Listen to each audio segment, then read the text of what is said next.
Hello. Welcome back to Here's My Issue. Thanks for joining me again, trying to get the word out and better understand what the issues are, how we should look at each of the candidates, who's financing them, what are their issues, what are their platforms, and how do we decide what to do and vote. As always, please subscribe, join us on our Facebook page, join us on our Facebook profile, join us on Twitter. The episode this week is going to talk a little bit about the recent articles in the paper related to campaign financing. As we can see, once again, we have PACs and super PACs trying to buy our candidates, garner support for their platforms, not our platforms.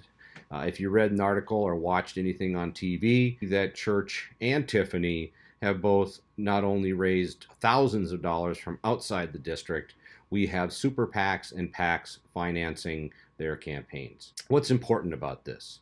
We started in 2015 saying, hey, we don't want politicians. We don't want outside money. We don't want representation based on money. And yet here we are again. My opponents in this case for the primary, they're bringing in money from super PACs and PACs at levels that most people couldn't even fathom. $200,000, $300,000, $400,000. Our campaign has never been about that. My message has never been about that. We really want to have the voters in District 7 decide the outcome, not the PACs and the super PACs. Because how are we going to get represented once they're elected? Aren't all those PACs, super PACs, and large corporations going to want something in return for their support? We know better if somebody says no. No more swamp dollars. I mean, how does that sound? We don't want the swamp. Candidates are telling us they're not part of the swamp, but everything they're doing financing is the swamp all over again. So what is it that they're really telling us? Are they telling us that they only represent those people who give them money? Do they tell us they're representing us locally? Well, how do they do that when they've got money coming in totally unrelated to the district?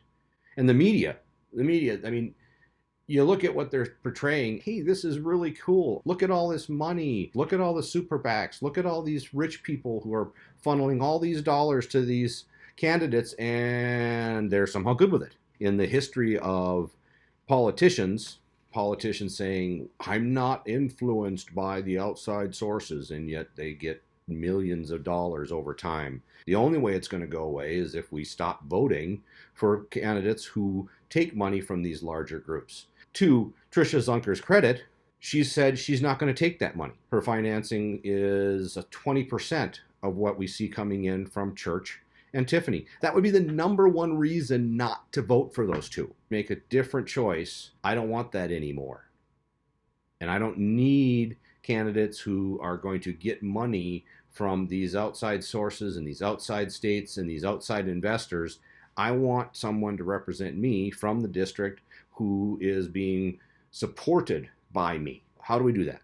We stop voting for candidates who take this kind of money and are good with taking that money because all they're concerned about is getting elected. Individuals trying to influence our election, right? This is Wisconsin's election. It's not any other state's election. And not only is it Wisconsin's election, it's the District 7 election. And that's where this should be held to. So, hey, it's time for this to stop. The way you make it stop, vote for someone who isn't financed that way. And on the Republican side, that's me, Michael OPELA, candidate for Wisconsin's District 7 in the U.S. House of Representatives, not funded by any PAC, not funded by any other state. That's the candidate you should be looking for. No more swamp dollars. We need to send that message again just like we did in 2015. Have a great day. I'm Michael OPELA, and I approve this message. Paid for by Trailblazers for Michael OPELA Committee.